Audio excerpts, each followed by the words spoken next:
space to deal from a place of peace with some of the things that are going on for us around the world. So part of the introduction, just pop in the chat where you're from. You know, it's always good to know where people are calling in from. Are you in the UK? Are you from outside of the UK? You know, share some energies in the chat. Let us know where you're, you know, where you're vibing from this evening. Good to see you on, Gary. And if you can mute your mics, that would be wonderful. Oh, from Brighton, we've got people here in Essex. Okay, we've got people in London, North London. Okay. Anyone else? Welcome, welcome. Johannesburg, welcome, Rachel, all the way from Johannesburg. Lovely you're on. Birmingham. Great, welcome. Manchester in the house, okay. Lovely. It's always so good to see how far across the world we spread. Yes, we got Seattle in the States. Wonderful. Wonderful. Well, as I said, I'll be your host this evening. My name is Imani Sorrento. I'm a mindfulness practitioner and teacher. I volunteer with the MNPC. I'm on the admin team there. I support some of the functions and the events and some of the workshops. And we're building resources across the globe, really, that people can tap into and share in terms of well-being, in terms of mindfulness. Evening, Muku Keswa. Lovely to see you on. Lovely. Okay. So it's truly an honor. Later on, I'll be introducing you to our phenomenal guest, Owa Kemensi Napata, who will be our speaker this evening. So we'll be starting the presentation around 7:20. And he'll be introducing the phenomenal teachings from an African perspective, ancient Kemetic perspective on mindfulness. Our great ancestors gave us a rich legacy to stand on and to build from, a framework.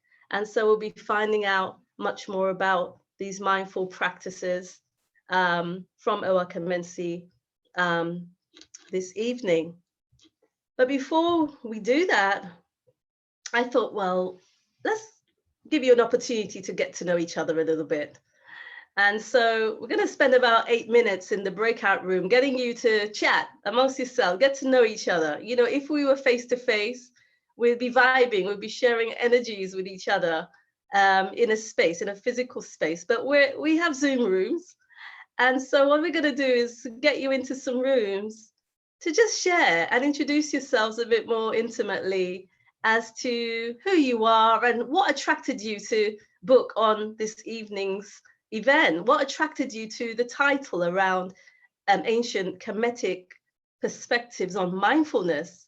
And the second question is, what do you consider to be the components of an African model to mindfulness? How does it differ, do you think, from a non-African model? So let's get you buzzing and getting to know each other. And I'll see you back in 8 minutes. So you'll be asked to join a breakout room.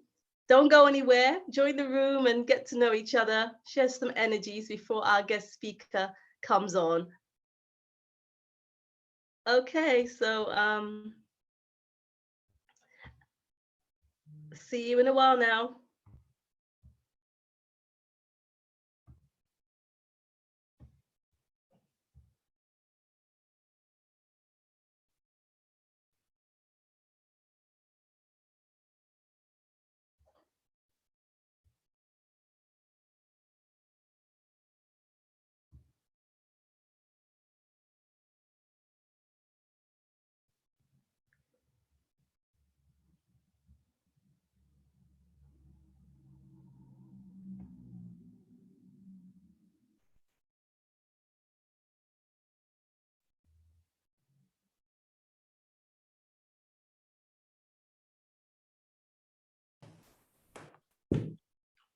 So for those who have, wonderful. This is a platform it's been created for people of color around the world by the MNPC, which is a not-for-profit organization established in 2019. And the main purpose of the platform is really to create safe and supportive spaces for people of color to come together, to learn about mindfulness and to learn about meditation, you know, and it's really a rich resource, really, of workshops, classes, and events for people of color around the world. So welcome. I hope you had a wonderful opportunity just to get to know everybody in the smaller breakout rooms, introducing yourselves and a little bit about what you consider to be the key aspects, the important aspects of mindfulness from an African perspective. And very shortly, we'll be introduced to Owa Kamensi, our guest speaker. So if any of the groups want to just share some of the things that came up in the breakout room, feel free to just raise your hands, and our moderator Tash will just ask you to unmute and share. So what came up? What do you see as the difference between an African model of mindfulness to a Western model? Or, you know, what sort of things came up as fundamental? What attracted you to come here this evening to book on the session? So who'd like to, the brave one, to raise their hands and share? Tash, anyone raise their hands? Oh, I thought I saw Adiola raise her hand, but I don't think Adiola? No? I didn't. Okay, so I'm happy to say something. It's interesting that my mind's gone blank now. I think there's something very important about us remembering. I don't want to say our ancestors, but the core of who we are, and how we can draw strength from that, and how, you know, we live. Some of us, most of us here, most likely live in environments where we are not the majority, and we are following practices that don't feel like they're our own. They don't feel comfortable. Mm-hmm. So there's something about connecting in a mindful way with practices that feel aligned to who we are, feel aligned to the core of who we are and who we see around us, that feels like they're part of our own community. That's not to say I'm advocating separatist work or anything like that. I'm just saying that there's something, we live in environments that don't feel like it's ours, that we have to kind of change our shape to fit into. So so events like this, you know, make sense for me. And for me personally today, you know, I've known, I think he introduced me to an African-centered approach, and I've known him for over 30 years now, and he is the best of men. Oh, wonderful. Thank you, Adiola. Wonderful. Thank you. So anyone else who'd like to raise their hands in the chat and share what came up in your group? Tash, anybody else? See, did you have your hand up there? See, Martin? No? Okay. We have Valerie, is it? Valerie Christina White? Yeah. Feel free to unmute. My Wi-Fi, sorry, my Wi-Fi's been a bit ropey and unstable, so I'm coming in and out. I hope you can hear me. Nice and yes, we can. Thanks. Yeah, I had to let my nephew go and check. Yeah, I just I felt the COVID has given me an opportunity, and through the wonderful resources of the boot camp through Dr. Erica, to revisit some of these things. I think I can only speak for myself, but I would say that the plagiarized, twisted European version of things and watered down stuff that they've plagiarized from other cultures, including our own very much. Mm-hmm. And now coming to the surface in my mind, like oil in water. Mm.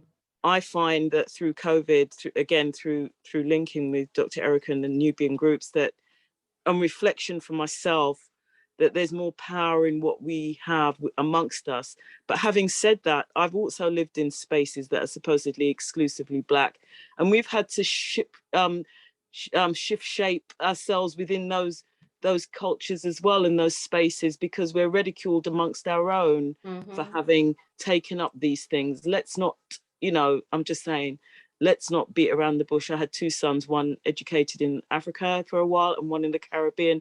And I found there was very much ingrained Eurocentric attitudes towards some of the things I was questioning amongst teachers. Luckily, my sons are adults now, but even amongst my own family. So that's my experience. Again, I still think there's some work to be done, a great deal of work to be done there. But I find that if I don't strengthen myself, even though my sons and my nephews are older, that there's still things that are we've still got work to do in terms of acceptance. Yeah, that's my take on it anyway. Thanks, Valerie. Thanks for sharing. Anyone else? What sort of things came up in their group? And then we'll be starting very soon. Anybody else with a raised hand?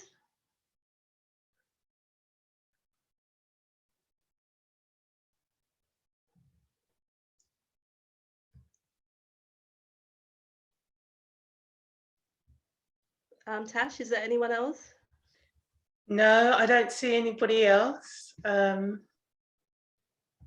Maybe we shared enough in our breakout rooms. Okay, so we're going to see if Owa Kamensi is ready to start, and if we can spotlight Owa Kamensi, please. Okay, so let's just give you a little bio, an introduction to this amazing speaker, Owa Kamensi Napata. Owa Kamensi is the paramount king of Asaraset Society Europe. And Asaraset Society Europe is a Pan-African spiritual organization who's dedicated to the spiritual upliftment of people of African origin across the diaspora. His governance, his kingship, is right across the diaspora, goes across Europe into Ghana, Tanzania, and the Caribbean, and also connecting people across the diaspora in the realization of their true identity. And their true identity, we'll find out more about this evening.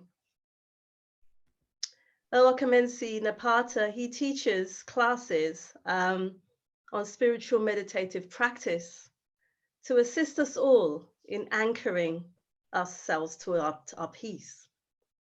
Owa Kamensi is a meditative teacher, he's a counselor, he's a holistic health practitioner, a homeopath, and also a Qigong instructor.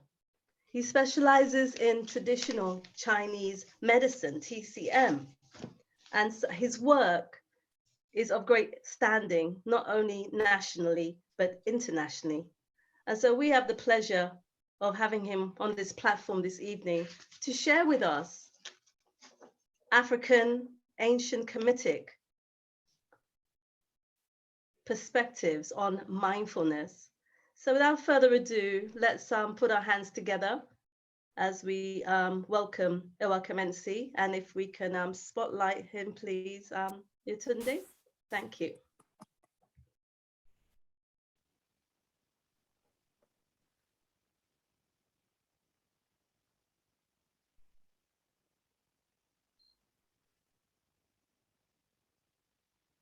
So welcome, Owa Kamensi, Anechara Owa Kamensi.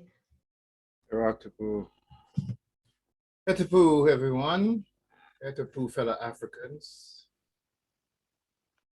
Thank you for having me. And Thank you, Orum, for your introduction. And I am very pleased to be here to share with you thoughts on what is called mindfulness. And to say to you all that mindfulness to the African is over 5,000 years old. You know, in fact, 500 years, 5,000 years old. We're talking going way, way back into the ancient Kemetic way of life. So let me begin. Let me say to many of you who may not have heard me speak before that my person is blind. So I'm using my earphones as my notes. So please allow that. And I don't always stick to notes anyway. So you're in for an interesting evening, because this topic that we're speaking on is a very deep one. And I trust that you will hold tight. And I don't usually stop and answer questions, but because of the nature of the topic tonight, I think I will allow that so that we can share, have a dynamic interaction. So, yeah. Okay. Now, the topic today is, I think, mindfulness. Yes, yes. Yes, sir. Too, sir. So my thoughts on mindfulness. To speak about mindfulness, I have to come from an African perspective, a Kemetic perspective. And, you know, there are claims by Egyptologists that the Egyptian wasn't Black. I don't have time to debate that nonsense. You know, but just to say, when I say Kemetic, I'm speaking about what you know to be ancient Egyptian Black people. Okay. Now, I am a Kemetic priest, been a priest for the past 35 or more years. So I can only speak from my practices, from what has assisted my development and my growth. It is the Kemetic way of life, Kemetic spirituality, a way of life that honors God. You see that? It's a way of life that puts God first. And the way you put God first is that you and I, mankind, must fulfill our reason for coming to earth. There's a lot of sentences there in those few words. Your reason for coming to earth.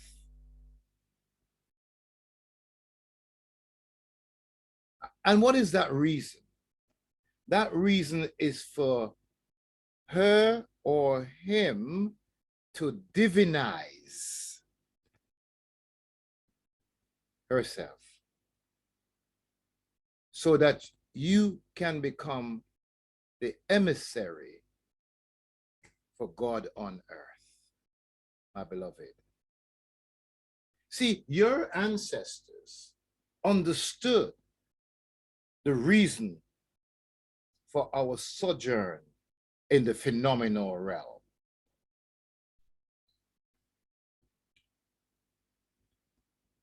In our scriptures, it is said that God needs man. God has need of man. so that God can come into the world as creator and as the created to enjoy its creation. And fulfilling God's need is the greatest act of love. And only through your love for God can you fulfill your love for others. So, my beloved, from the Kemetic perspective, it behoves every woman, every man to live a life that honors God, that venerates God. Not by praying, not by singing songs, but by living a lawful life. So, in looking at mindfulness, or what the Buddhists call satipatthana,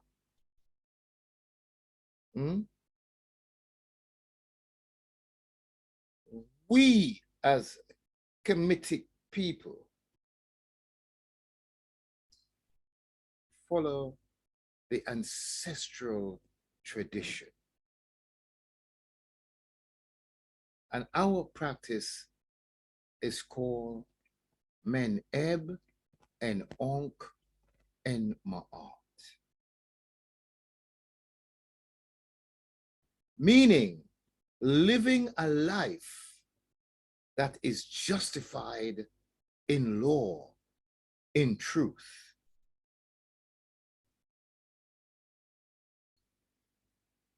And to do so, we must have a stable heart. So Meneb, mindfulness, is having a stable heart. Now, let's take a look at the words Men Eb. Men Eb, two words. Men means stable.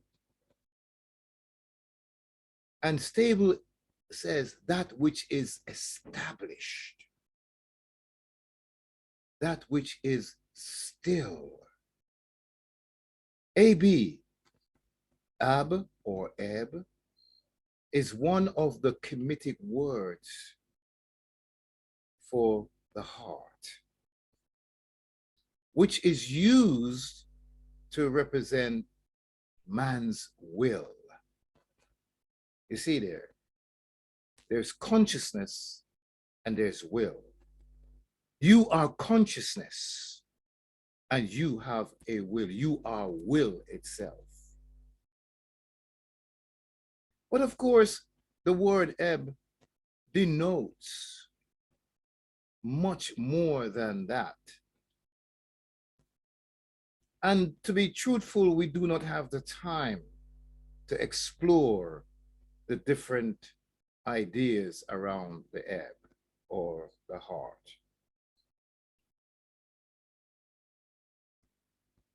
What have I just said? Men eb means an established heart, a still will. And I don't want to rush this piece here about this word eb, because it's very complex and I don't have the time to get into all of it. But suffice it to say that for you to really be engaged in spiritualizing yourself, in divinizing yourself, it's a theme, it's a concept that you have to get into. Because you see, life is about having a true understanding of self. Without that understanding, life goes nowhere. You see, to understand self means that you have to reason from the correct premise. And then that reasoning has to be taken deep into meditation so that you can intuit and gain deeper insight into those ideas and those concepts, as well as to cultivate the ability to program the right behavior patterns into your spirit.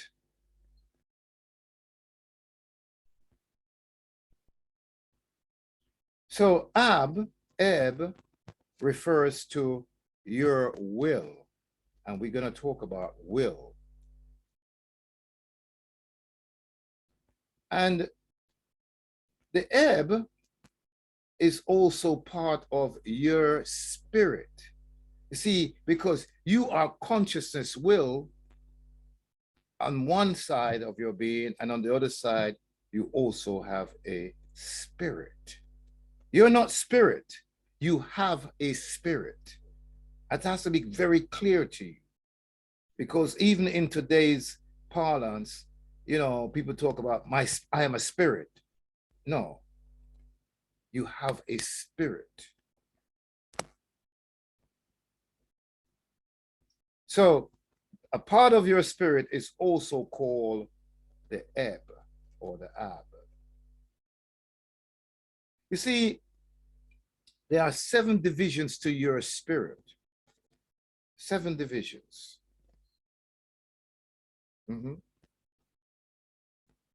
And those 7 divisions comprises 11 faculties. Of course, there's much more to that. So let's get back to Men-Eb.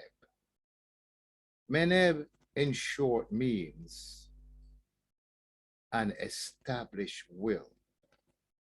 But Men-Eb is also a meditation system. It's one of the primary meditation systems in Kemetic initiation. You see, why? Because when you practice Men-Eb, it will enable you to establish a strong foundation for the eradication of our bad habits,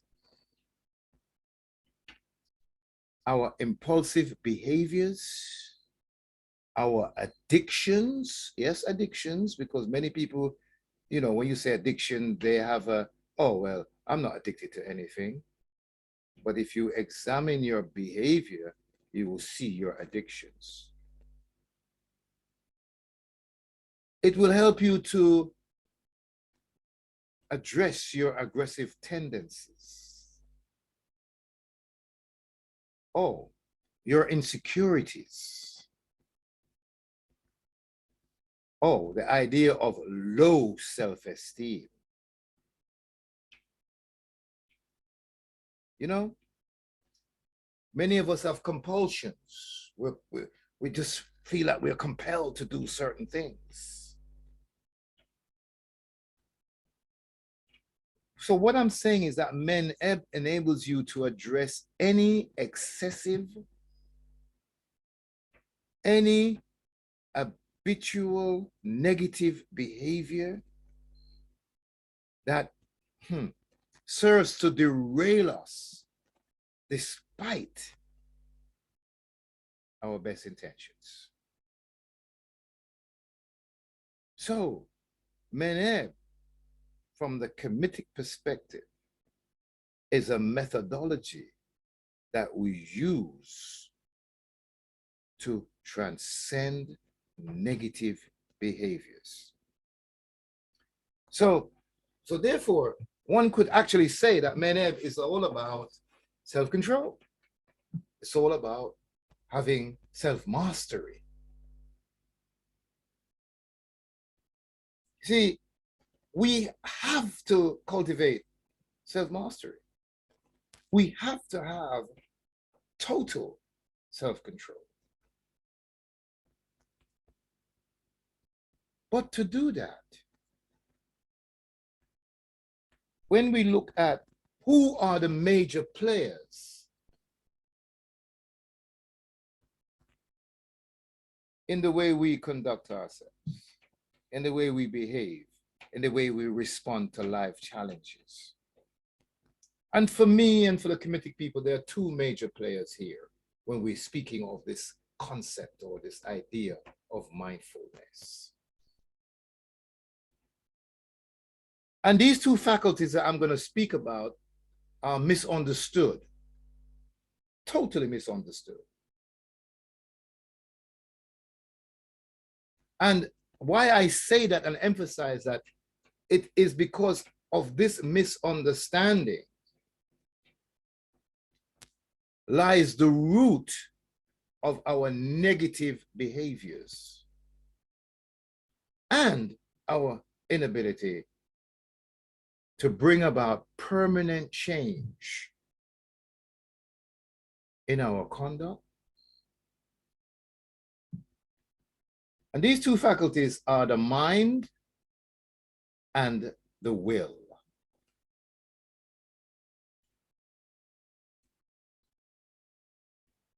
The mind,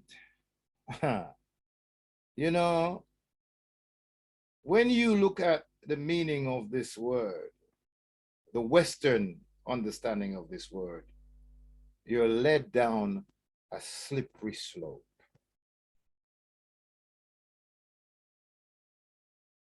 You see, the mind in Western and Eastern thought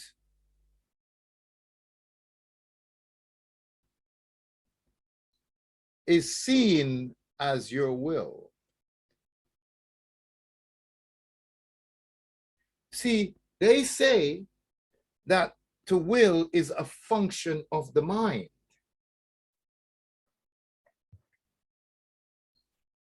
And the mind is believed to be the faculty that thinks, that wills, that reasons, and it is the seat of consciousness.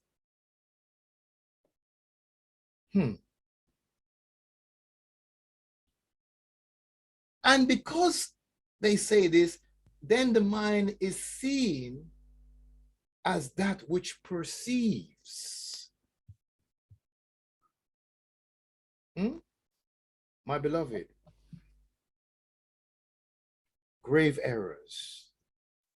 You see, from the Kemetic perspective,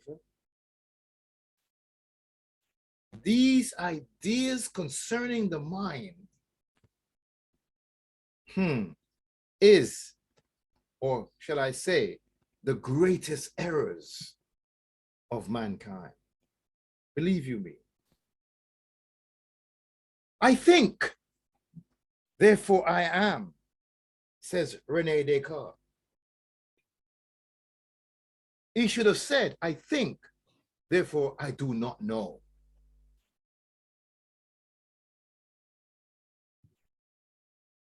You see, and we use that, idea. I think. Man is a thinking me. No, my beloved, you don't even think. Thinking happens to you. That's something we will talk about. You see, I think, therefore I am. No, the Kemetic, your African ancestors, you in a past life said, I will, therefore I am. That's the difference. I will, therefore I am. That's different, diametrically different. See, this is a kernel, this is a central theme that we have to really look at, because you see, many of us have been to Western schools and we've got our masters and our PhDs, and we believe that we are great thinkers. When I realized that some 35 years ago, that I didn't know anything, having gone through all of that Western education, that my thinking did not bring solutions, the solutions that I needed in life. And that baffled me. That troubled my spirit. So I had to go searching for answers. And I found the answers in my own tradition.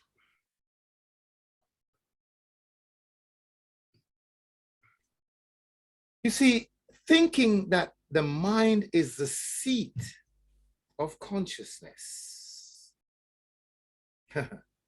creates, amongst other deleterious ideas and beliefs, that man is a human being. And therefore, he is limited, she is limited in her nature and his ability to rise above prevailing circumstances. That because you are a limited being, circumstances happen to you and there's nothing that you can do about it. And that is why this whole idea of mindfulness doesn't work for the Kemetic mind, for the Kemetic spirit. You see,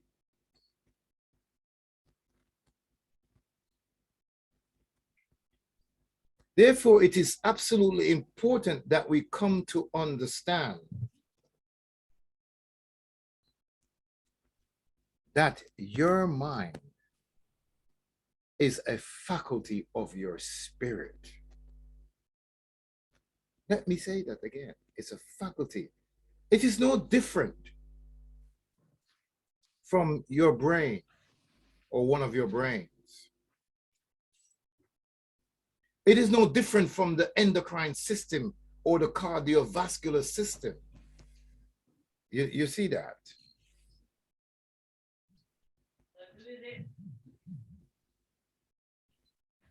All of these, the brain, the cardiovascular, the endocrine, the immune system, whatever it is, all of them,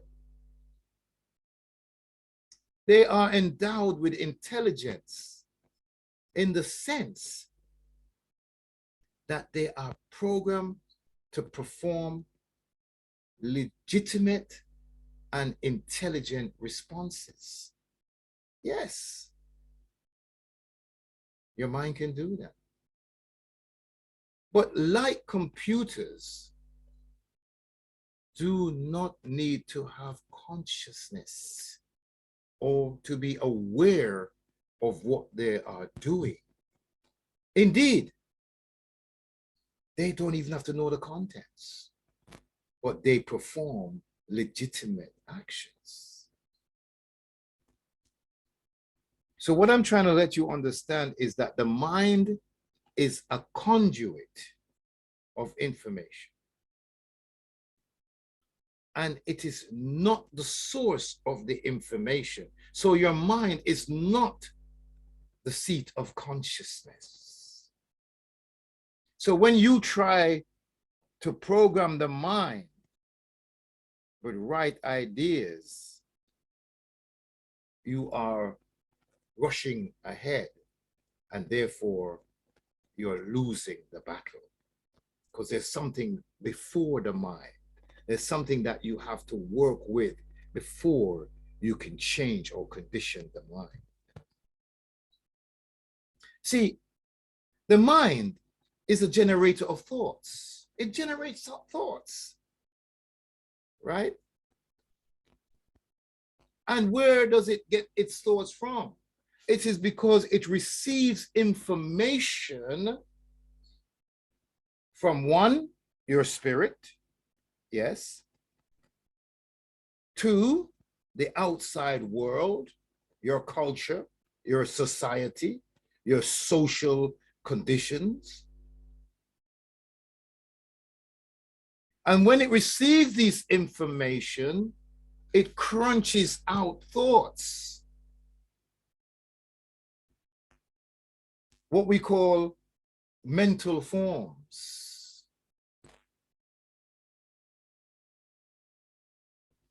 The mind is a receptacle.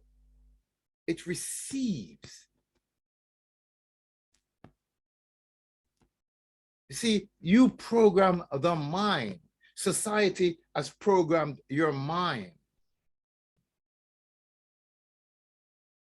You see, your mind is programmed by the culture that you were brought up in, as well as your personal experience, my personal experience. I was born in the Caribbean, and I had certain experiences as a boy, which has programmed my mind to behave or to crunch out certain thought forms.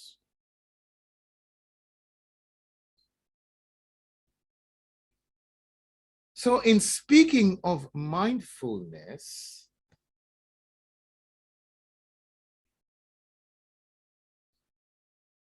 they say, oh, mindfulness means to be aware of what is going on in your mind.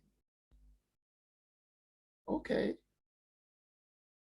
But the thing is, there is a problem with that, because we have an inability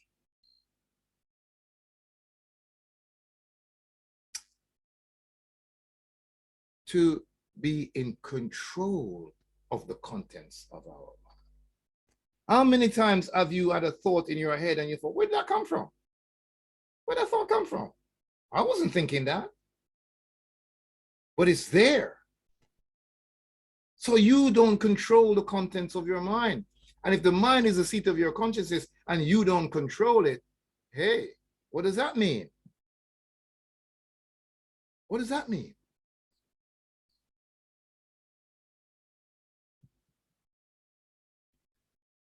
So if you don't understand that the mind is not the seat of consciousness, you see, and the reason why you don't understand that is because you don't have the correct self-image. You do not have the right idea or the right identity. See, in other words, the thoughts that you have, if you say, I'm a black woman, I'm a black man, you know, I'm human, you know, it's only natural for me to feel this way. It's only natural if that happens that I should feel, you know. No. Because a lot of the things that you call natural that you do is harmful to you. You see that? And nothing that is harmful to you can be natural to you. So your lack of identity, your lack of self-identity, your lack of a divine image, because you have a human self-image. You think you are a human being. You see that? And you identify with the limitations of being human. You see, what kind of being are you? Now, let's be clear. The honest truth is that the majority of people in this world accept the idea that they are human beings. And they do not understand that they are saying, I am limited by nature. Therefore, I am subject to suffering. I must suffer because I am a human being. I must be angry. When certain things happen, I can't help but be angry. It's a natural response. Oh, when this happens, oh, of course I am fearful. It was a frightening event. Oh, I am stressed. My job is so stressful. You know? Oh, when so-and-so dies, of course, I'm gonna be grieving. I'm gonna be sad. I have to be. It shows that I care. And we can continue to give different examples of how we accept the human identity.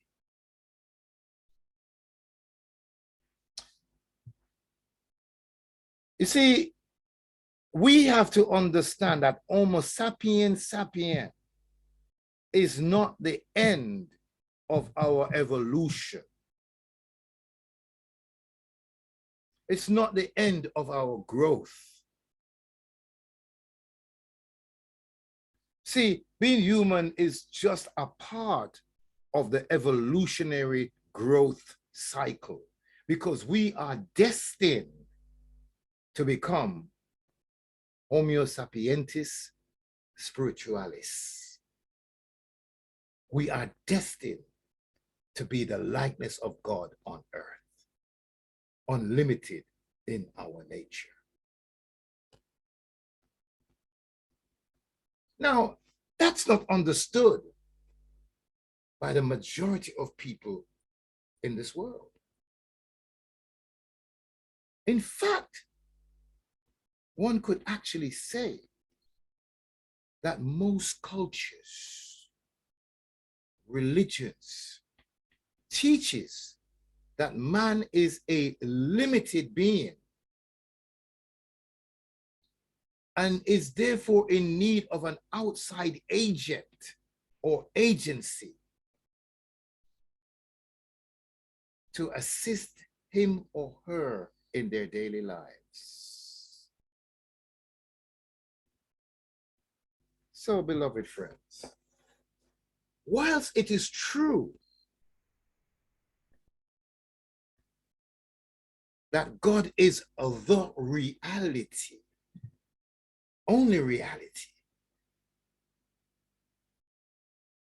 and that God is the most important aspect of our lives, only one culture teaches that the reason for our life on earth is to divinize ourselves by transforming our persons into living vessels for God on earth.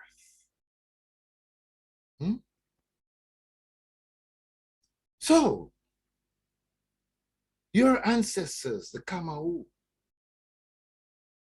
are the only ones who have outlined a program, a step-by-step program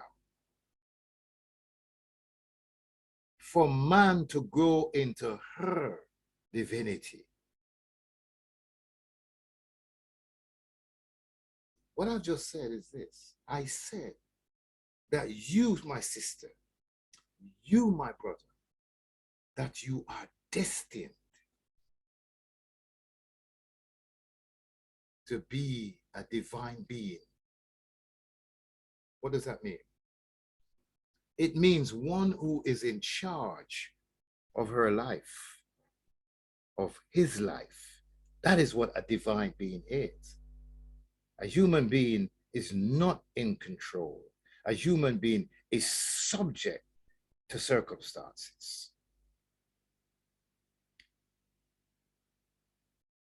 So to fulfill the role of divinization, here comes Meneb. Here comes mindfulness. But you need instructions. You see that? You need a holistic system of education. You can't just take this piece over here. Oh, I'm aware of what's going in my mind, and that's it. No, my beloved, that doesn't cut it. Does not cook the food. You need a holistic system.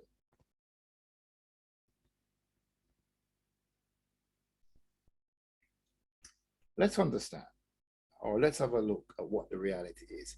We are subject to our emotions, we're subject to our thoughts, and we're subject to our feelings. Meaning that anger, fear, negative thoughts, self-esteem issues, they take control. They determine our behavior. They determine our way of thinking. Now, if your mind is the key to your behavior, then don't you see why we are in trouble? Can't you see why the world is in trouble? Because the mind is in control of your behavior. And you have no control over it.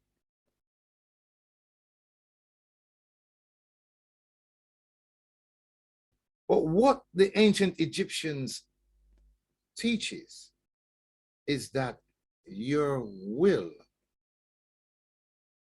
is the major key in establishing correct behavior. So what is the will? What role does it play in our lives? Is there a question? I'm sorry, I just heard somebody. No, sir. No, I think so, we were just muting someone. Okay. Am my audience still with me? Yeah. Yes. Yeah. Yes, we are. Yes, yes. Yes, we are. Yeah, we were with you. All right, you following me, right? Oh, yes. Yeah. Yes. Oh, yeah. Yeah, all right. Yes. Okay. I'm doing this because, in this manner here, because I want you to understand that there's a different way of looking at life. And that your African ancestors, you in a past life, understood these things and lived these things. And that's why we were able to build that glorious civilization that we call Egypt. That's why we function, as a political entity for over 4,000 years. No other culture has ever done that. Yeah. How old is Britain? How old is America? How old is Russia? Look at them as political entities. Less than 300, 400 years. Your ancestors, for over 4,000 years, held together. So my fellow Africans, you have a way of thinking. You have a way of living that makes you fit to bring back into this world the way of God. And when I say the way of God, don't mix it up with the way that God has been taught to you. You are made in the image and the likeness of God. You are a divine being. So there are these misconceptions about the will. And we got to understand this because, Western thought is very, very different from African thought. very, very different.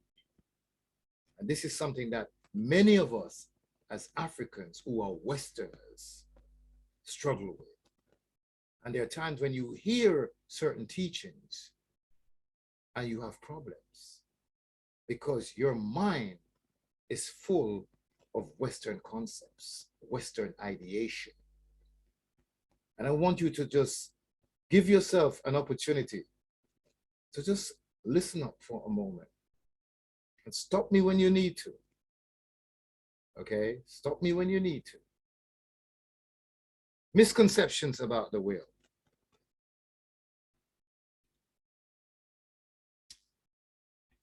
Now, these misconceptions forms the center of our ingrained behavior.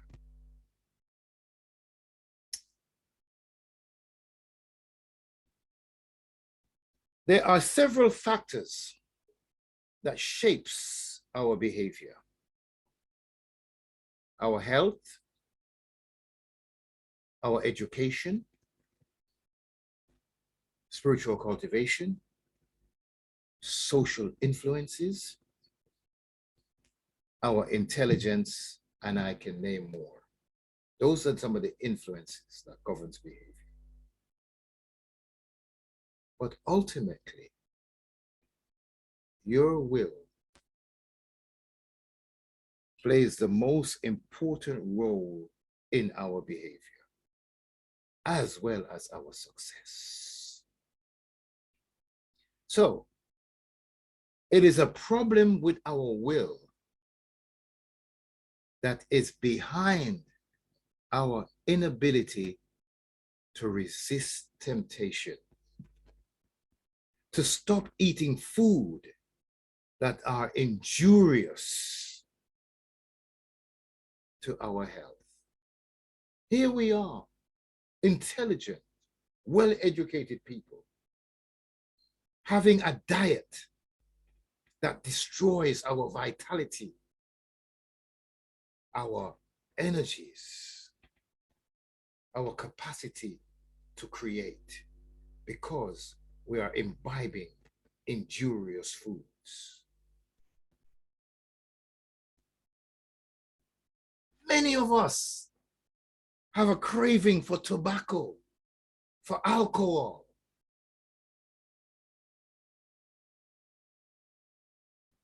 Hey, recreational drugs will light up the spliff or whatever else other stuff that's out there, I don't know.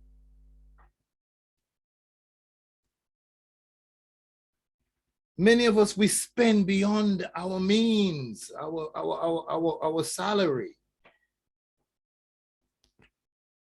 We gamble away our money.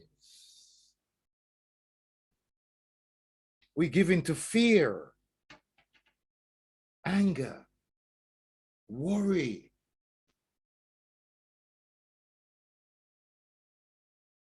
And what's interesting about that is that you can hear all kinds of sermons and be given good advice on how you should not engage in negative behaviors.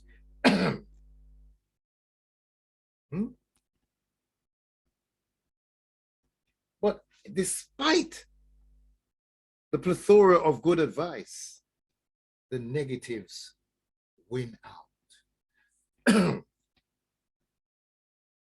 Why? Because there's a problem, not with our mind, with our will.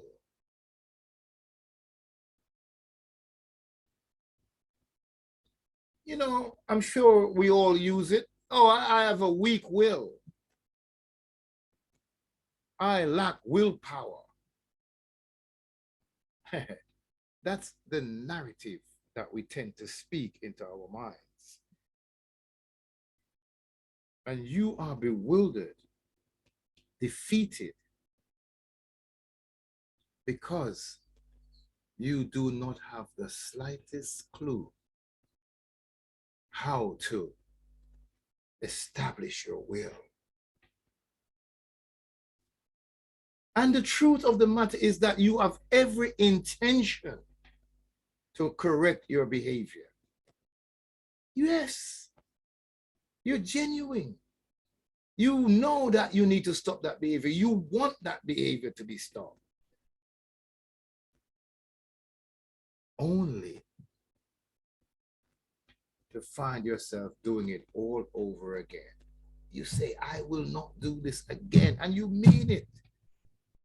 But you do it again. Doing it again. Why? Because you were not able to establish that resolve through your will. And every time you say it and you do it again, you do not carry it out. You cannot carry it out. And that makes us befuddled. Because we have an inability to catch ourselves until you are in the middle of eating that forbidden fruit, until you have spoken those regrettable words again, or you've done that despicable act that you cannot take back. And you swore, my beloved, to your loved one, you swore by God, I will not do that again.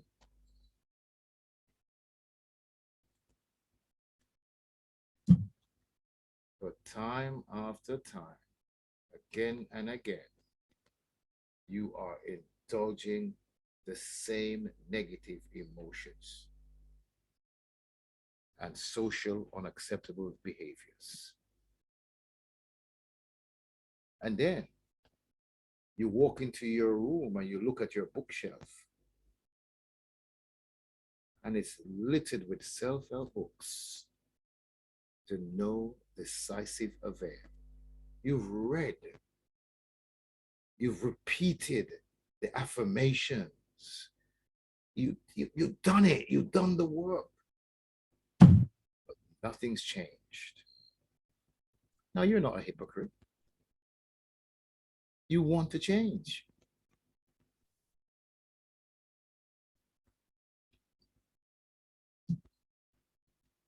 What it's about? It's about the use of your will. Let's recall that earlier I said that the term men-eb means still heart, an established will, right? An established will, a still heart.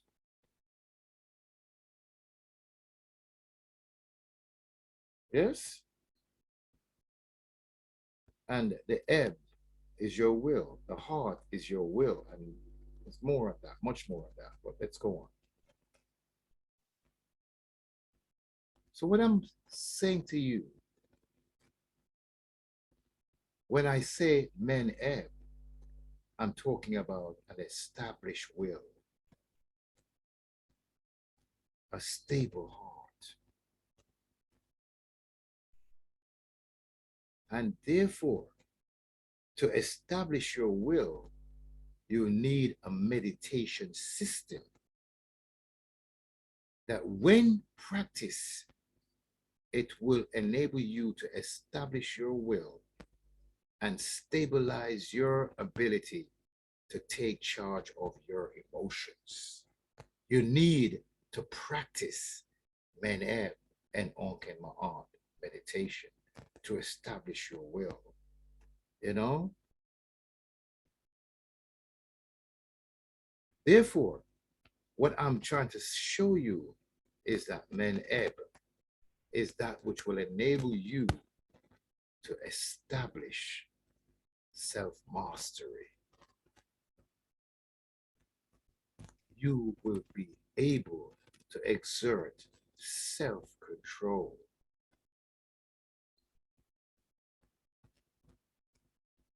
What does it mean?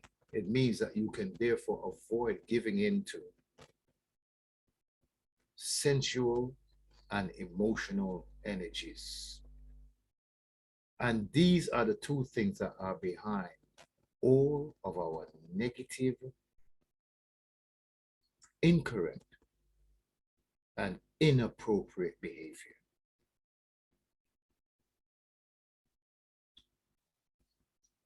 Now,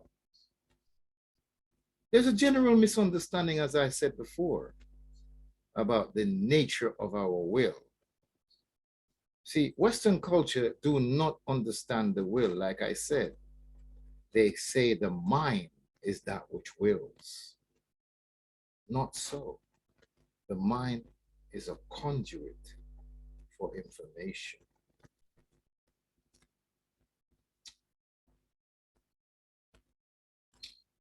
Let's take a look at our emotional behavior.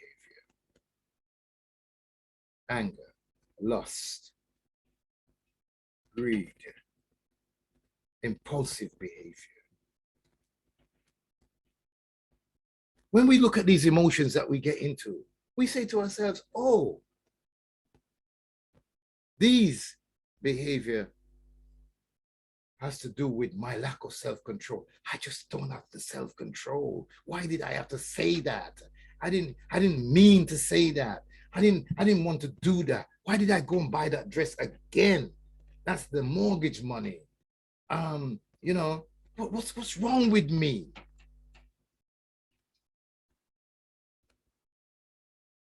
And you say, oh gosh, I don't have any willpower. I don't have the willpower. Woe is me.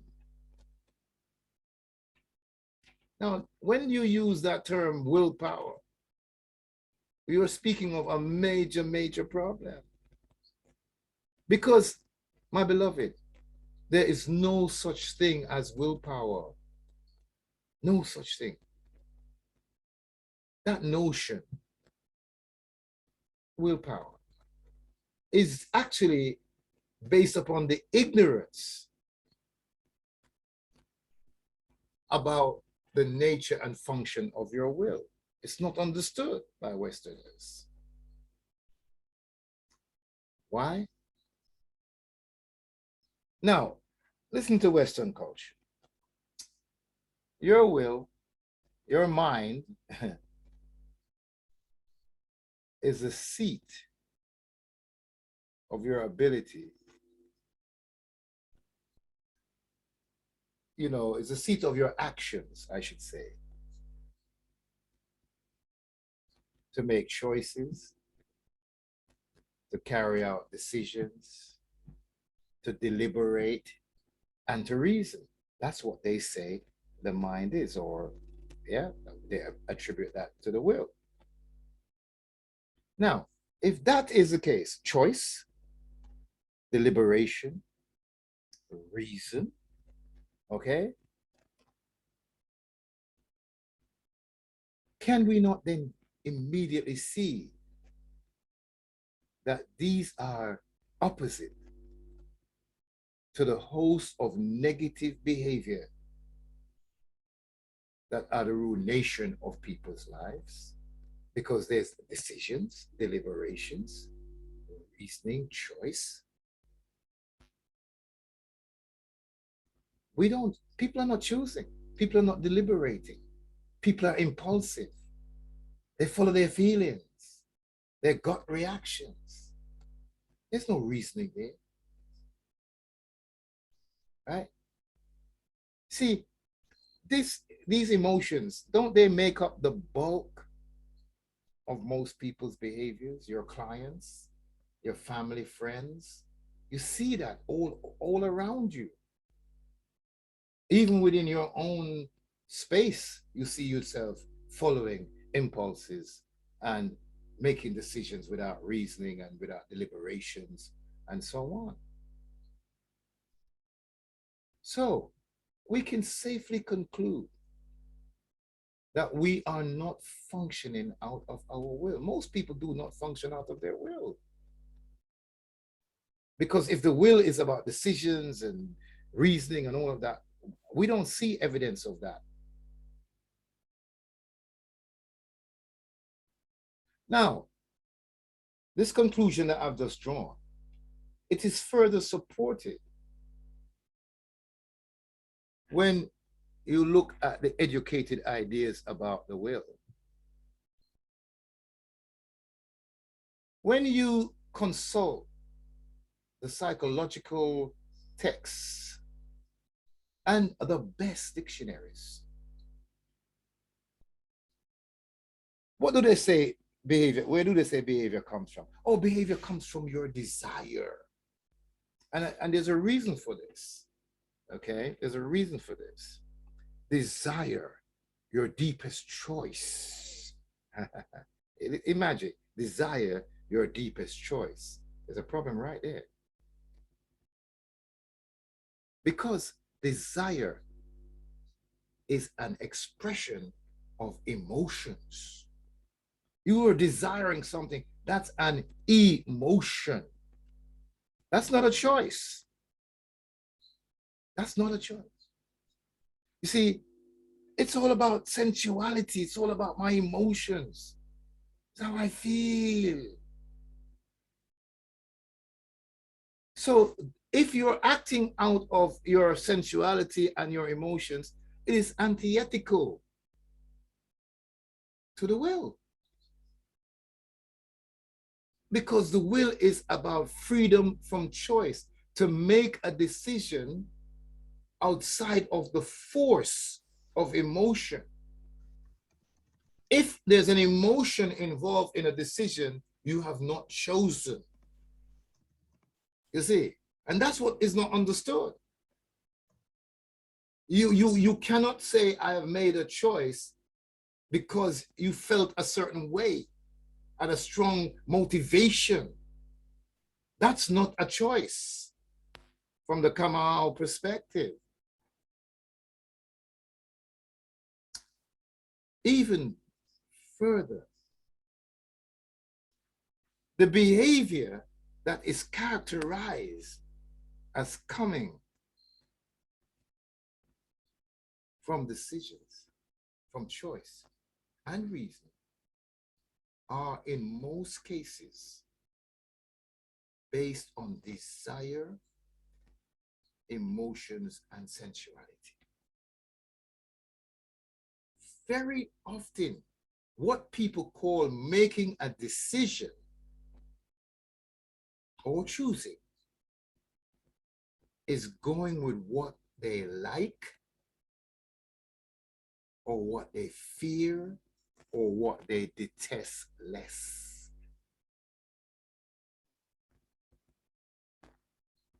And what they call being strong-willed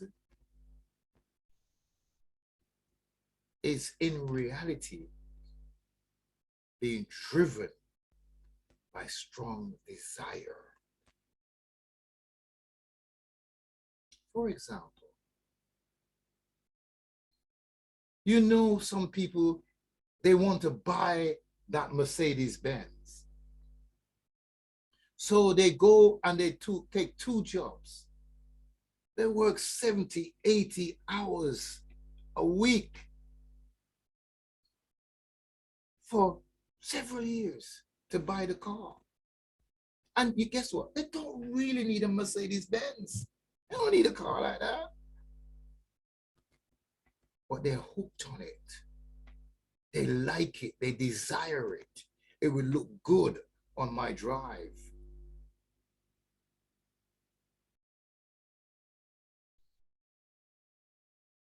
So that's a misconception about the will. That's not will behavior. That's a desire-driven behavior. You see, so these misconceptions form the center of our habitual behavior. Oh, wow. Come and see. Tepo?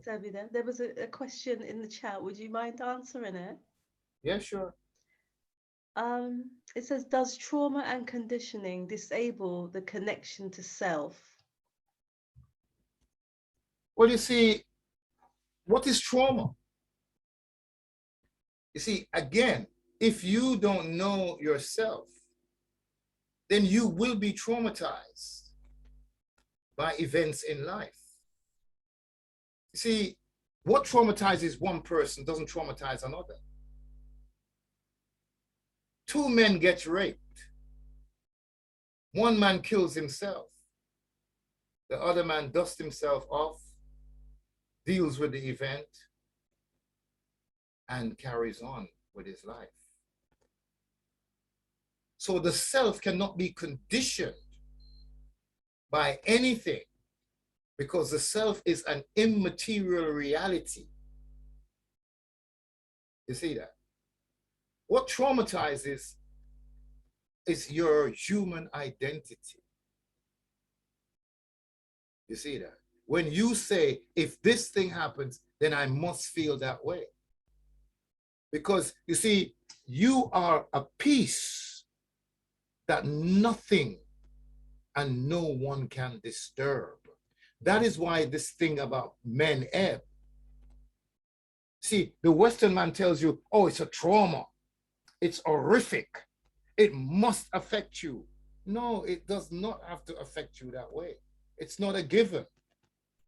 And this is why, if we were to write an African-centered psychology, our approach would be totally different to this talk therapy that we engage in without addressing the real cause of the situation, which is self-identity. Who am I? We have to get back to that. That's the core of the solution to the problems that we face.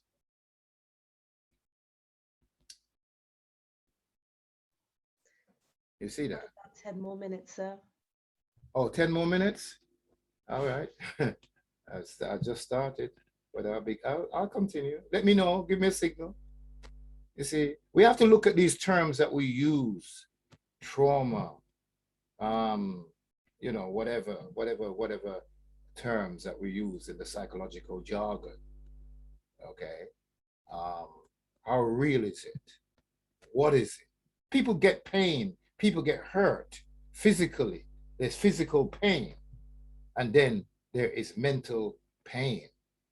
And that's the major pain. The major pain is your psychological, is your mental. And most of our mental pains come from a lack of understanding of who we are. You see? You see, people say you have to suffer. No, you do not have to suffer. You have an inborn freedom from suffering. You will have adversity. You will have challenges, but you do not have to suffer. Suffering is a mindset, right? It's how we think about a given event. You see, things happen. You cannot prevent things from happening, but what you can and have total control over is how you respond to what has taken place. And how you respond is based upon your identity.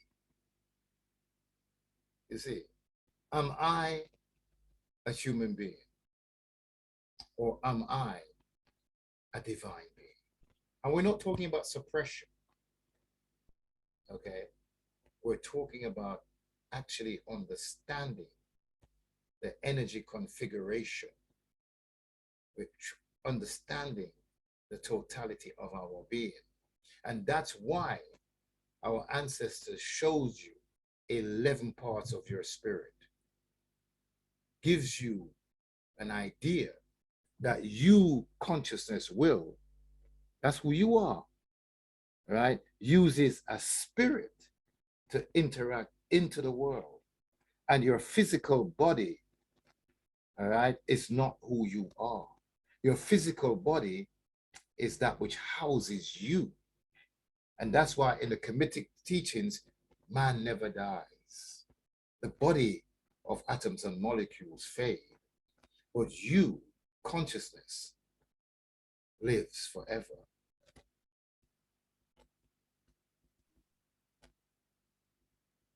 Another question here, sir. Yes, ma'am. So are we harming ourselves and our brains with our emotionality and sensuality? Absolutely. And the thing is that those behavior that we're talking about is stemming from the two animal brains within us, the reptilian brain and the mammalian brain. And then what then happens is that the human brain, the neocortex, then gives reason and supports those energies, those feelings that are emanating from the two lower brain. You see that? And that's why we have to understand that to understand people, all you have to do is look at which brain they're operating from. And that will tell you how to work with them. Thank you, sir. Question here. How does a child, even an infant, recall the trauma of pain? Well, again, is that a given? A child brings back pain.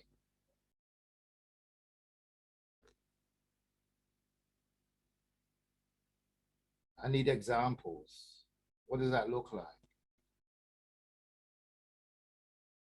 Marlene, would you like to unmute and ask the question, please? Marlene? Yeah. I heard your obviously the bit about the trauma, and I wondered how does an infant recall? I'm always been fascinated by this.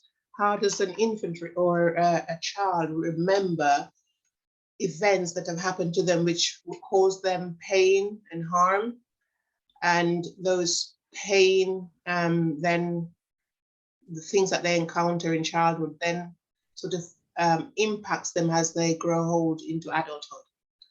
If you say it's the I forgot what you said about around trauma. Well, how does that transmit for a child? Well, look at it this way. Remember that a child is learning from the moment it is in the womb, from the moment it begins to become that human form. Mm-hmm.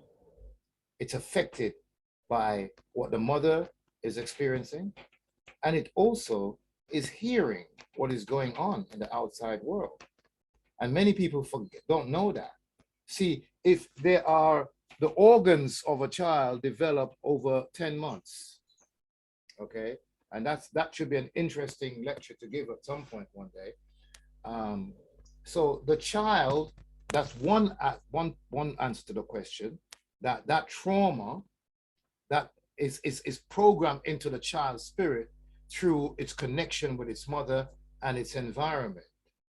You know, there are videos and so on that shows that the unborn child, when the mother is shouted at or responds in fear, in agitation, yet it's unborn.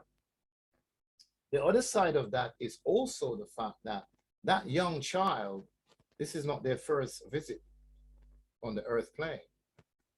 So they have what we call elementars, right? Snippets of information or cliches from past incarnations, and they bring that back into the world. So there are two ways that trauma may be recalled or remembered during the process of its growth. See that the 0 to 7 cycle, when a child is between the age of 0 to 7, they're basically more in the immaterial realm than on the phenomenal realm. But that's another thing where Western culture has not taught or does not understand that growth process and what takes place in those early years. Although, you know, they talk about child development and so on, but it's the spiritual, the inner aspect is quite often missed. Thank you, sir. C wanted to know then what then is the purpose of emotions and feelings? What then are most of them are alarms to tell you don't do that. You see that? You see, feelings, yeah, you need feelings. You don't want to walk into, you know, a fire or something like that. You know, they're things which the reptilian brain provides for you so that you can, you know, defend yourself or secure your body and so on. But your emotions are not necessary for your survival. You know, you don't have to be angry to extricate yourself from a difficult situation. You don't have to be fearful and so on. Those emotions cripples you, right? They flood your body with cortisols and adrenaline and all of these harmful you know, hormones that diminishes your intellect, your IQ. Every time you get angry, you have rendered yourself vulnerable because you're no longer able to protect yourself.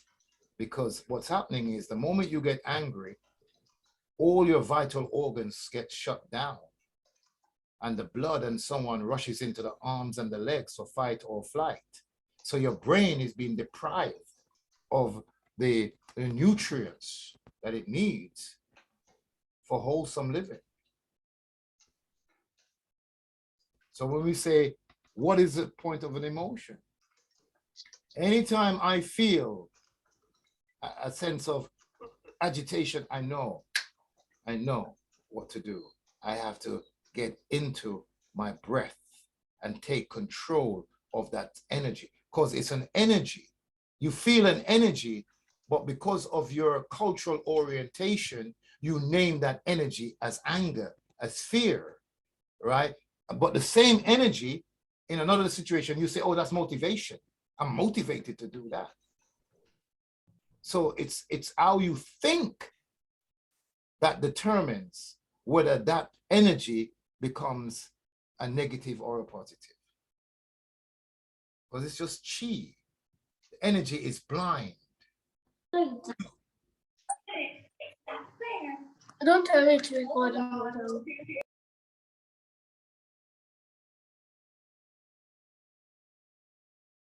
Thank you very much. We're coming to the end of the event now. Did you want any final words, Zoa, to wrap up the event?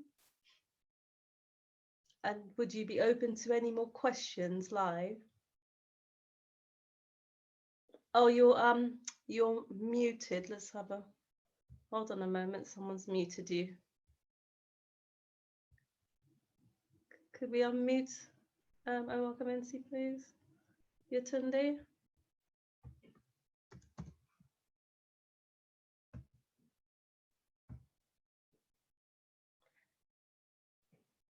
Oh, you might have to unmute yourself from your end. Are you able to do that? To unmute? I think someone's accidentally muted you. Let's have a look.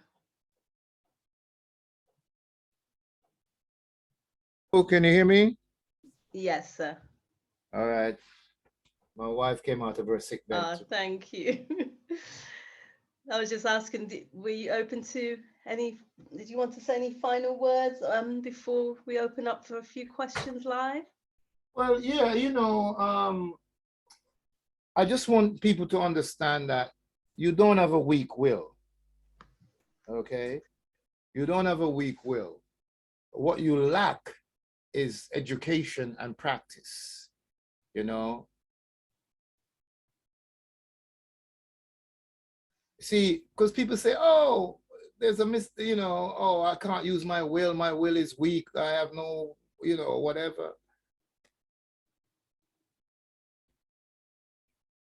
But we have to truly get to understand that this will that we're speaking about here is a key player in our wellness. We've been told so many times that, oh, the reason why you can't achieve is because you don't have any willpower. It's a misconception. It's deeply, deeply ingrained in Western culture. You see, the act of the will is not an act of your mind. You must remember, the mind is like a computer. It is only as good as the program. Your mind is not the seat of consciousness. It is not. So, to achieve self-mastery, to be successful, and to enjoy your well-being, you must have a proper understanding and relationship with your will. Our heart, not our mind, is the center of our ability to exercise self-control. In other words, we can avoid giving in to emotional and sensual energies, right? That is behind our incorrect behavior, our negative behaviors, our inappropriate behavior. So if you want to accomplish the highest goals in life, you have to enroll in a meditation system, MNPC and Onkenma'at. You know, it will take you about 12 months of intense practices where you go into the meditation state with ideas that creates disturbances in your body, your mind, and you work your way through them, because the MNPC is about relaxation and reasoning. That's what the MNPC meditation is all about. See that? So we have to truly look at this. You see, what you're seeing here in this picture here is the weighing of your will, and your heart will is weighed against the feather. The feather is a symbol of truth. The feather is a symbol of law. So when you look at this, it is saying that for you to be successful, you have to live a lawful life. And that has to be determined by the choices you make. And those choices is not whether you like it or whether you don't like it. Is it truth? If it is truth, I will live it. And that's it. The purpose of the will is to live by truth, not by feelings, not by emotions, not by thoughts, but out of truth. And that is why we say you have to learn to meditate and to program the mind with the right thoughts and the right ideas. And that is the way you will eradicate your destructive behaviors. But I am open to questions if people want to engage in a dynamic. So much, sir. So much. Let's just put our hands together and share some energies with our beloved Owa Kemensi Napata. Let's open your mics and share some love and appreciation. Yeah, thank you. Fantastic. Thank you. Thank you, Cal. Wow. So much. And It's just phenomenal, isn't it? It's phenomenal this evening. It's just put everything into context. People have been asking for a class from African spirituality to understand. God bless the child that has its own. That we have these teachings for thousands and thousands of years, and many of us we're not even aware of it. We don't know the inner workings of it. So feel free to get in touch so that we can continue on your journeys. Anyone would like to raise their hands to ask a question live, please? If you could just raise your hand in the chat, or you can wave in the camera, or just unmute and ask a question.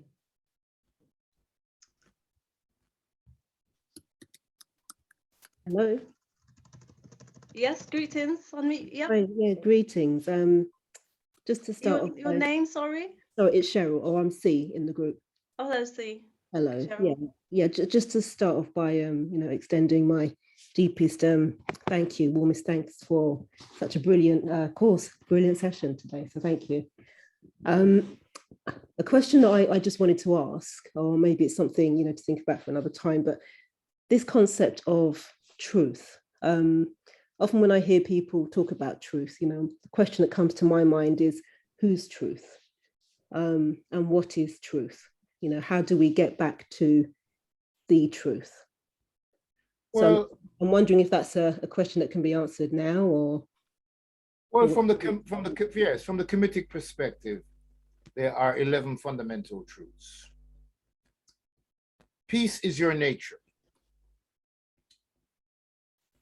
You are endowed with this capacity to be at peace. There's nothing in this world that can disturb your peace.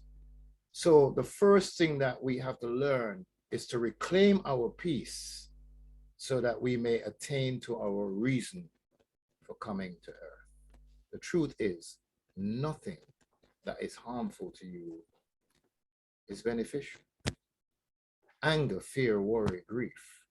So every time you find yourself engaging in those behaviors, those are promoted by your reptilian, a 500 million brain, and your mammalian brain, a 250 million brain. Yeah. So that's where those destructive behavior comes from. That's the first truth. The second truth is nothing or no one is against you. Nothing is against you. You're one with God. You're one with everyone. You're one with nature. Your nature is an unconquerable peace. And all of the challenges in life, they serve to further your wisdom and your power. So each adversity is a blessing if you know who you are. And we can go on and delineate the other 9 laws. You see, that's what the truth is. The truth is that there are 11 laws, 11 ways of looking at life. And when you are in adherence to those laws, you are living a life of truth. Your heart will be as light as that feather. And I don't say to anyone, this is what you must do. No, because one of the laws is that you are free to choose. You have the power, but not the right. So you can choose whatever. All I can do is share the knowledge of ancient Africa and say to you, test it, see it, and know it. Because to know truth, you have to live it. You see that? It's not a philosophical debate. Oh, there's relativity. Yes, there is. Because we do live in a world of absolute with relative configurations. But the truth never changes. Truth is Today as yesterday, tomorrow as today. It is constant. And there's more. There's a book called Ma'at, the 11 Laws. And by the way, we're currently teaching a class called the 11 Powers of the Spirit. It's on a Saturday afternoon. And you see, you can't teach, you see, African spirituality, like any other scientific subject, there's a method. It's a systematic application. Unfortunately, as Western people, we have gotten into this idea that because we read something and we've grasped it, we understand it. We don't. Believe you me, and that's not arrogance. I'm not saying that because I'm saying I know everything. I don't. Far from it. I'm a student who has put his life for the last 35 years, trusted his life in living these teachings, you know, and doing his best every day to become a better emissary of God. And it's humility. It's about saying to yourself, there is a way of life that honors God. Let me get close to it. Take a good look. I don't want to be sitting down just venerating God. Oh, praises to the Most High God. No, I venerate God. I quote, worship God by being an example of God in the world. That's true religion. That's what it's all about. Thank you. So yes, Marvin. Thank you. Tash, is there anyone else with their hands up in the chat? My person has a quick question. Yeah, go ahead. This is Kamal Nkut. Just a quick question for Orwa. Dua for the reminder and the explanation on that, you know, counterbalancing the mind and the will. It's always good to get that reminder. How do you, how do we as a people get around the idea that an old dog, you can't teach an old dog new tricks? Because people, you know, they feel intimidated by learning new things. How do we, you know, and also, like you say, Western culture has made us feel like because we've read a book and we read around, there's so much books on self-help and productivity and everything, you feel like you're on it. But it's about success in a more rounded way, isn't it? But how do we get our people to see that it's not too late, ever? Every day is a new day. Well, of course, the short answer is they have to change their self-image, right? And therefore, the only way that it's you being an example, because you and I know that people imitate success, all right? And it's is to firstly act as an example of that way of thinking and living, and then to exemplify it.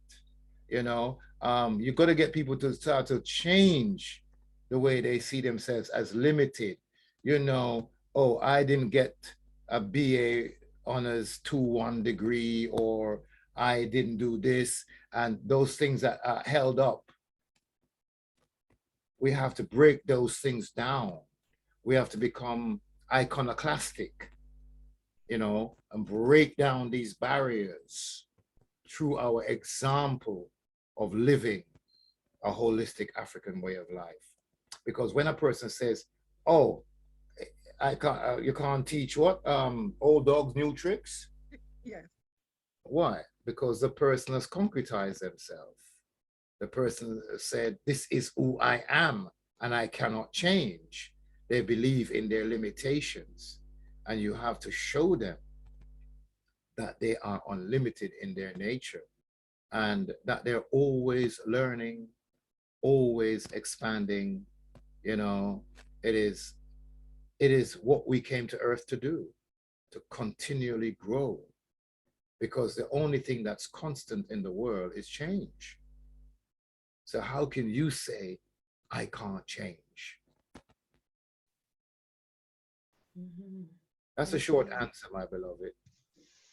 Thank you. But Thank you it's so much. engaging in forums like this, you know, that will bring about the transformation that is required, because you have to transform yourself from a human to a divine. Man, know thyself.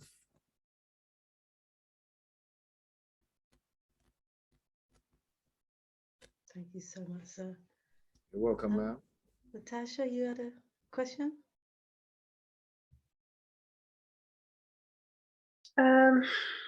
Yes, okay. So, how can what's the beginning stage for, what's the beginning starting point for a beginner through this journey?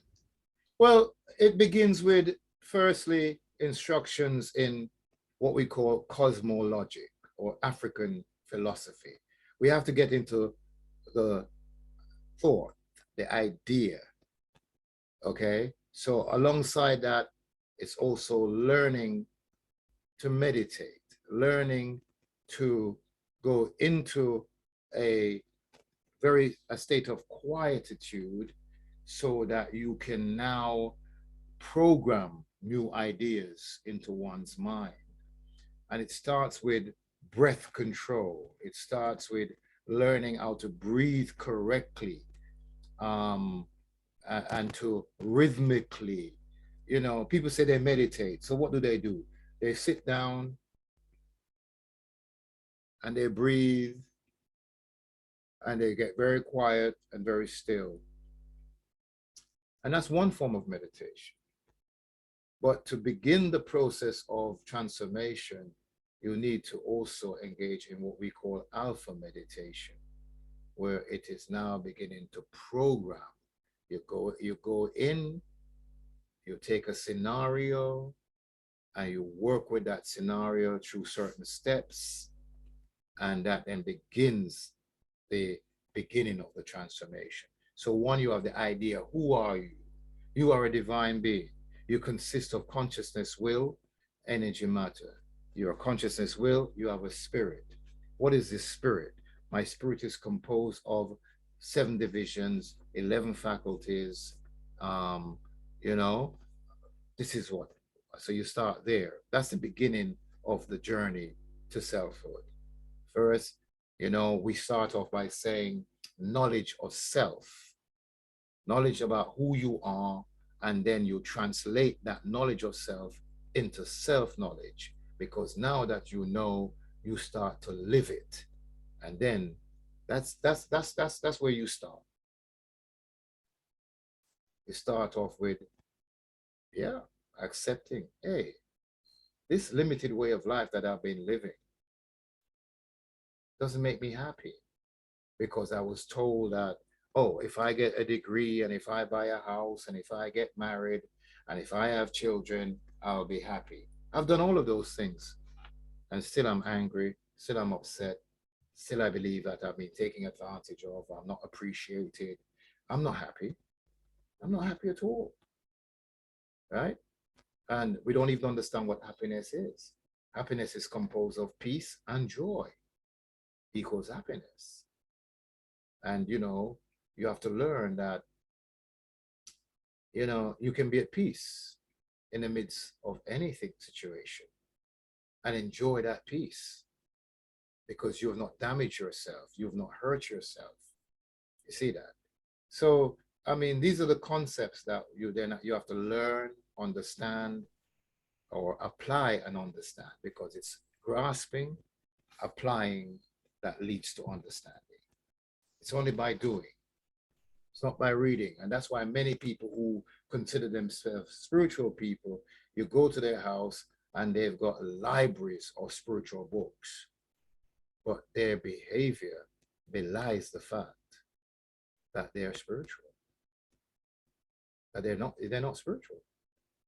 But they can debate with you. They can tell you, you know, what is nirvana, what is asamprajnata savikalpa nirvana, and they can quote, you know, the Yoga Sutras of Patanjali and the books by Manly P. Hall, and you know, all of these guys. They have all those books. Israel Regardie, Dion Dublin, all of these guys. They can quote all of these guys. Lipus Levy. They can quote these guys. Churchward, you know, and so on. But then now, they get angry with their children. They get angry with their wives.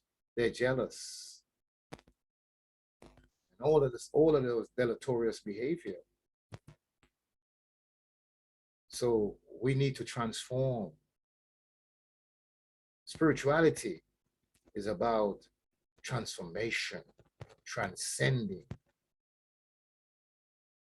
And as practitioners, as health practitioners, the only way you are going to help your client is through a conscious realization of who you are. You know? Because healing is more than giving a vitamin, a nutrient, a massage. You are the conduit.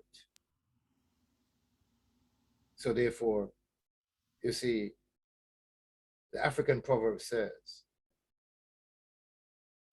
if a man offers you a hat, don't take it. Have a look at what he's wearing first.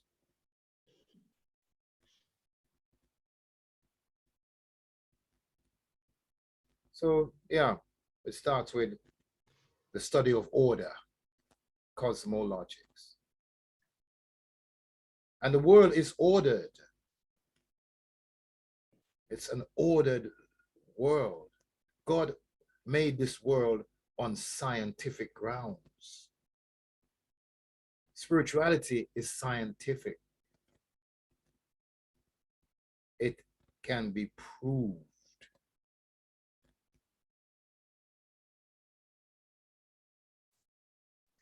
Thank you so much, sir. I don't know if we're finishing. I've got a curiosity about the seven laws and the seven powers of the spirit. Yes, ma'am. Sorry, is that Marlene? Yeah, that's Marlene.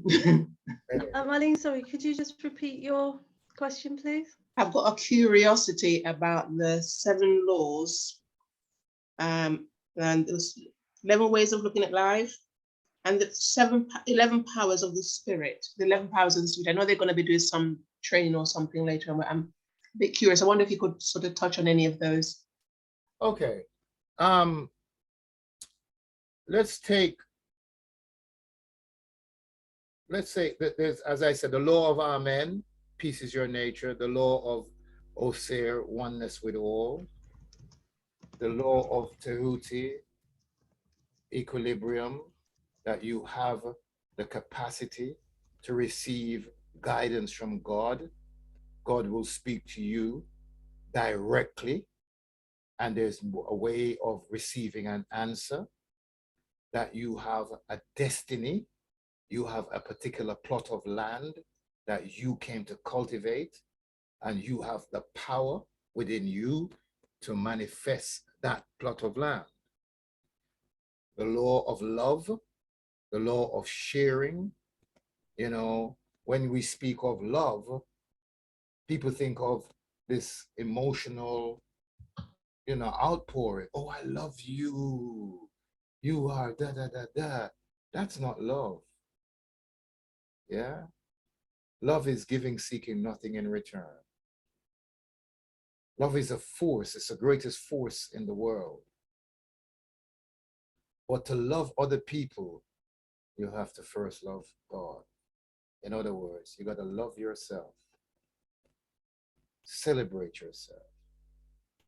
You have to be able to be just to others, render justice to others. We say that one of the things that we never try to do is to break the inseparable bond of oneness. You know, it doesn't matter what this white man does. It will never get me to hate him. Doesn't mean I approve of his behavior and his conduct. And I don't. But I have no place for hate, because hate is a destructive emotion. And as my mother used to tell me, if you dig one pit, dig two. The law of love, the law of justice, the law of choice. I have the power to choose to govern my thoughts, my feelings, and my actions according to the laws. So you go through these 11 fundamental laws, and they tie into one or several of the different parts of your spirit. You see that? There's 7 parts to your spirit. Your spirit is, hey, as these departments, as these houses in it. You need to get to know them and practice living from them. So yeah, you see, these are principles to live by. So that's what that's what your ancestors. You see, when you talk about the holy books, you know, people say, oh, the Bible, the Quran, the Bhagavad Gita, the Rig Veda. They don't talk about the Purta Meru. They don't talk about the Nuko Netir. They don't talk about, you know, knowing the transformation of Rav and overthrowing of Pep.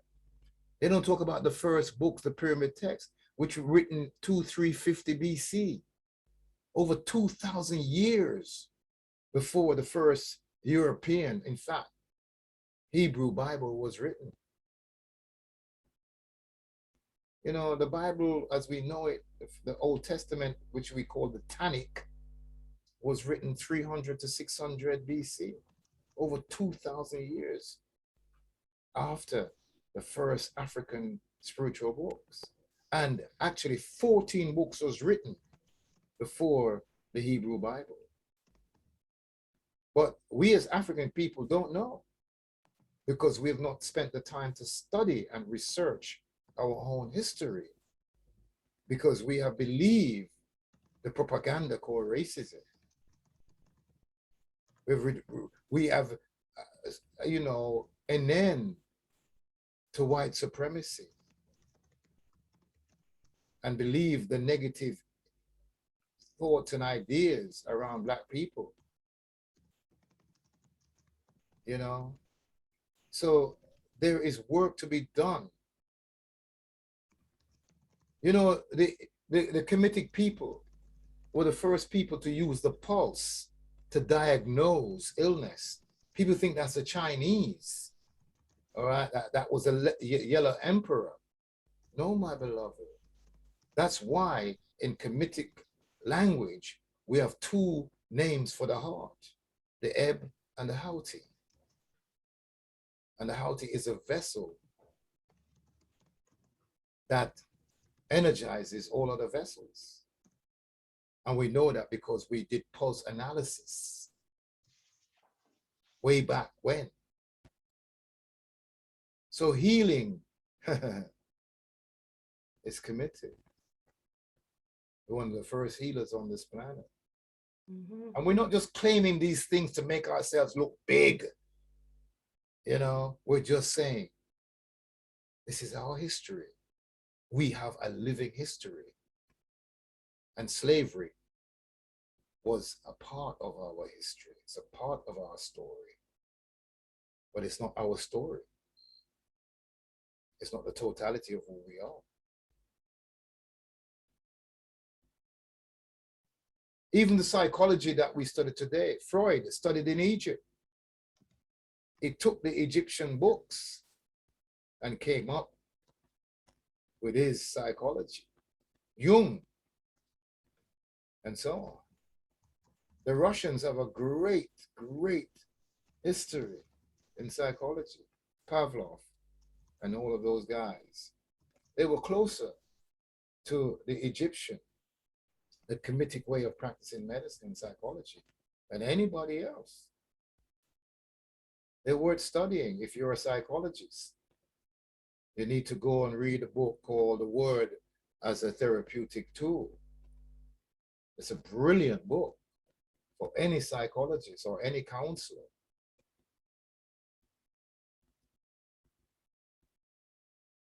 Any healer, you got to go back and read the Ebers Papyrus.